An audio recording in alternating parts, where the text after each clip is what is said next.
706 ಚಾನಲ್ಗೆ ಸ್ವಾಗತ.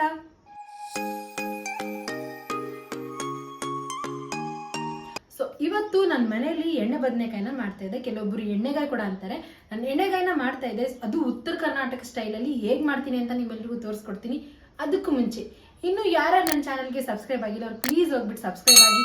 ಹಾಗೂ ನನ್ನ ಇನ್ನೊಂದು ಚಾನಲ್ ರಂಜು_155 ಅನ್ನೋ ಚಾನಲ್ ಏನಿದೆಯಲ್ಲ ಅದಕ್ಕೆ ಸಪೋರ್ಟ್ ಮಾಡ್ತಿದ್ರು. ಪ್ಲೀಸ್ ಅದೇ ರೀತಿ ನಾನು ಈ ವಿಡಿಯೋಗೂ ಕೂಡ ಹಾಗೂ ಈ ಚಾನಲ್ಗೂ ಕೂಡ ಸಪೋರ್ಟ್ ಮಾಡಿ. ಸೊ ಬನ್ನಿ ತಡ ಮಾಡದೆ ಈ ವಿಡಿಯೋನ ಸ್ಟಾರ್ಟ್ ಮಾಡೋಣ. ನಾನು ಒಂದು ಅರ್ಧ kg ಬದನೆಕಾಯಿನ ತೊಳೆದು ಇಟ್ಕೊಂಡಿದ್ದೀನಿ. ಇದಕ್ಕೆ ಏನೇನು ಐಟಮ್ಸ್ ಬೇಕಾಗುತ್ತಂತ ಅಂದರೆ ಒಂದು 7 ರಿಂದ 8 ಬೆಳ್ಳುಳ್ಳಿನ ನಾನು ಸುಲಿದು ಇಟ್ಕೊಂಡಿದ್ದೀನಿ. ಮತ್ತು ಒಂದು ಸ್ವಲ್ಪ ಹುಣಸೆಹಣ್ಣಿನ ನಾನು ನೆನೆಟ್ಕೊಂಡಿದ್ದೀನಿ. ಮತ್ತು ಒಂದು 2 ಟೇಬಲ್ ಸ್ಪೂನಷ್ಟು ಖಾರದ ಪುಡಿ, ಮತ್ತು ಒಂದು ಅರ್ಧ ಟೇಬಲ್ ಸ್ಪೂನಷ್ಟು ಗರಂ ಮಸಾಲ, 1 ಟೇಬಲ್ ಸ್ಪೂನಷ್ಟು ಧನಿಯಾ ಮಸಾಲ, ಮತ್ತು ಒಂದು ಅರ್ಧ ಟೇಬಲ್ ಸ್ಪೂನಷ್ಟು ಅರಿಶಿಣ ಪುಡಿ, ಮತ್ತು ಒಂದು ಸ್ವಲ್ಪ ಬೆಲ್ಲನ ತೊಗೊಂಡಿದ್ದೀನಿ. ಎಣ್ಣೆ ಬದನೆಕಾಯಿನ ಮಾಡೋದಕ್ಕೆ ಮೇನ್ ಐಟಮ್ ಏನು ಅಂತ ಅಂದರೆ ಶೇಂಗಿನ ಪುಡಿ. ನಾನು ಮೊದಲು ಶೇಂಗಾನ ಒಂದು ಹಂಚಿನಲ್ಲಿ ಹುರ್ಕೊಂಡು ಅದನ್ನು ಮಿಕ್ಸಿಗೆ ಹಾಕೊಂಡು ಇಟ್ಕೊಂಡಿದ್ದೀನಿ. ನೋಡಿ ಈ ರೀತಿ ಇದನ್ನು ನಾನು ಪುಡಿ ಮಾಡಿ ಇಟ್ಕೊಂಡಿದ್ದೀನಿ. ಮತ್ತು ರುಚಿಗೆ ತಕ್ಕಷ್ಟು ಉಪ್ಪು. ಮೀಡಿಯಂ ಸೈಜಲ್ಲಿರೋ ಒಂದು ಟೊಮೆಟೊ ಮತ್ತು ಈರುಳ್ಳಿನ ತೊಗೊಂಡಿದ್ದೀನಿ. ಮತ್ತು ಒಂದು ಸ್ವಲ್ಪ ಕೊತ್ತಂಬರಿ ಸೊಪ್ಪು.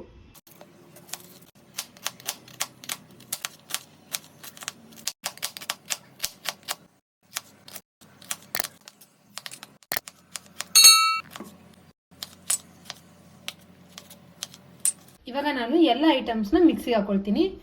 ಟೊಮೆಟೊನ ಹಾಕೊಳ್ತೀನಿ, ಬೆಳ್ಳುಳ್ಳಿ, ಹುಣಸೆಹಣ್ಣು, 2 ಟೇಬಲ್ ಸ್ಪೂನಷ್ಟು ಖಾರದ ಪುಡಿ, ಅರ್ಧ ಟೇಬಲ್ ಸ್ಪೂನಷ್ಟು ಗರಂ ಮಸಾಲ, 1 ಟೇಬಲ್ ಸ್ಪೂನಷ್ಟು ಧನಿಯಾ ಮಸಾಲ, ಅರ್ಧ ಟೇಬಲ್ ಸ್ಪೂನಷ್ಟು ಅರಿಶಿಣ ಪುಡಿ, ಮತ್ತು ಒಂದು ಸ್ವಲ್ಪ ಬೆಲ್ಲ, ಮತ್ತು ಒಂದು ಅರ್ಧ ಟೇಬಲ್ ಸ್ಪೂನಷ್ಟು ಕಲ್ಲುಪ್ಪು.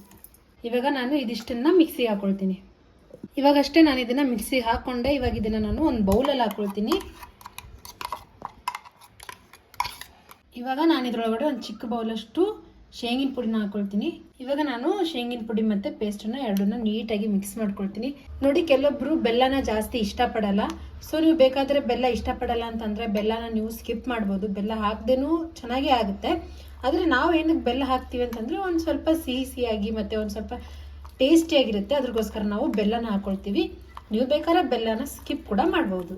ಇವಾಗ ನಾನು ಇದನ್ನು ನೀಟಾಗಿ ಮಿಕ್ಸ್ ಮಾಡ್ಕೊಂಡಾಯ್ತು. ಇವಾಗ ಬದನೆಕಾಯಿನ ಕಟ್ ಮಾಡ್ಕೊತೀನಿ. ಇಲ್ಲಿ ನಾನು ಸೆಂಟರಲ್ಲಿ ಕಟ್ ಮಾಡ್ಕೊಳ್ತೀನಿ.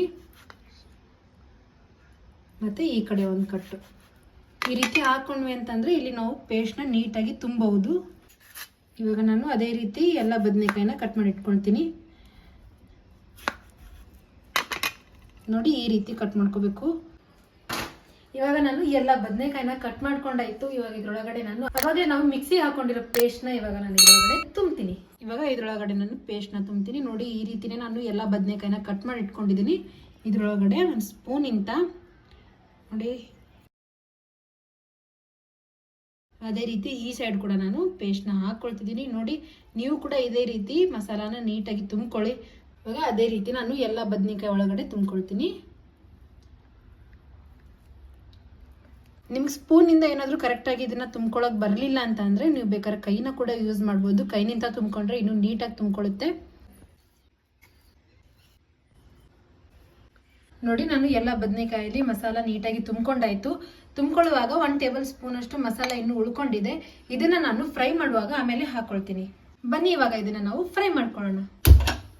ಇವಾಗ ನಾನು ಇದರೊಳಗಡೆ ಒಂದು 5 ರಿಂದ 6 ಟೇಬಲ್ ಸ್ಪೂನಷ್ಟು ಎಣ್ಣೆನ ಹಾಕ್ಕೊಳ್ತೀನಿ.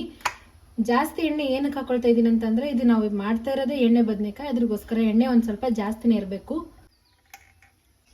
ಇವಾಗ ಎಣ್ಣೆ ಕಾದಿದೆ. ಇದರೊಳಗಡೆ ನಾವು ಅವಾಗಲೇ ಕಟ್ ಮಾಡಿ ಇಟ್ಕೊಂಡಿದ್ನಲ್ಲ ಒಂದು ಈರುಳ್ಳಿ, ಅದನ್ನ ಹಾಕೊಂಡು ಫ್ರೈ ಮಾಡ್ಕೊಳ್ತೀನಿ.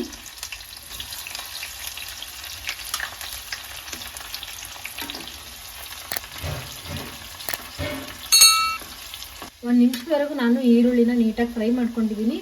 ನೋಡಿ ಈ ರೀತಿ ಆದರೆ ಸಾಕು. ಇವಾಗ ಇದರೊಳಗಡೆ ನಾನು ಬದನೆಕಾಯಿನ ಆ್ಯಡ್ ಮಾಡ್ತೀನಿ.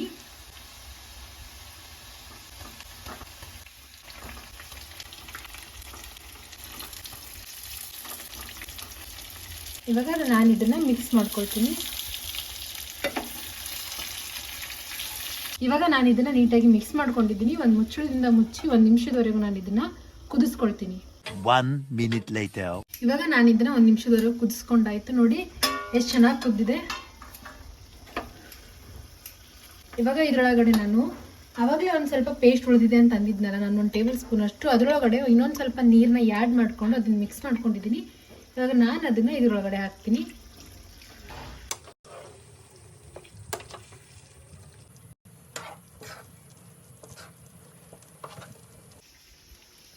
ಫೈನಲಿ ಎಣ್ಣೆ ಬದನೆಕಾಯಿ ರೆಡಿ ಆಯ್ತು. ನೋಡಿ ಎಷ್ಟು ಚೆನ್ನಾಗಿ ಕಾಣಿಸ್ತಾ ಇದೆ, ಕಲರ್ಫುಲ್ ಆಗಿ ಕೂಡ ಕಾಣಿಸ್ತಾ ಇದೆ.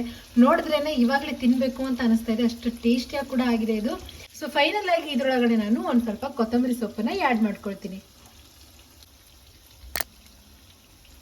ಸೊ ಫೈನಲಿ ಎಣ್ಣೆ ಬದನೆಕಾಯಿ ರೆಡಿ ಆಯ್ತು.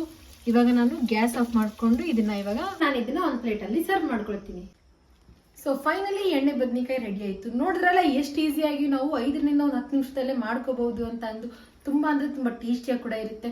ನಮ್ಮ ಉತ್ತರ ಕರ್ನಾಟಕ ಸ್ಟೈಲಲ್ಲಿ ನೀವು ಕೂಡ ಒಮ್ಮೆ ಈ ರೆಸಿಪಿನ ನಿಮ್ಮ ಮನೇಲಿ ಟ್ರೈ ಮಾಡಿ ನೋಡಿ. ಈ ರೆಸಿಪಿ ಇಷ್ಟ ಆದಲ್ಲಿ ಪ್ಲೀಸ್ ಈ ವಿಡಿಯೋನ ನಿಮ್ಮ ಫ್ಯಾಮಿಲಿ ಮತ್ತೆ ಫ್ರೆಂಡ್ಸ್ ಜೊತೆ ಶೇರ್ ಮಾಡಿ, ಹಾಗೂ ನನ್ನ ಚಾನಲ್ಗೆ ಸಬ್ಸ್ಕ್ರೈಬ್ ಆಗಿ, ಹಾಗೂ ಈ ವಿಡಿಯೋಗೆ ಲೈಕ್ ಮಾಡಿ, ಶೇರ್ ಮಾಡಿ, ಕಮೆಂಟ್ ಮಾಡಿ. ಸೊ ಬನ್ನಿ ಇವಾಗ ಇದನ್ನ ನಾವು ಟೇಸ್ಟ್ ಮಾಡೋಣ.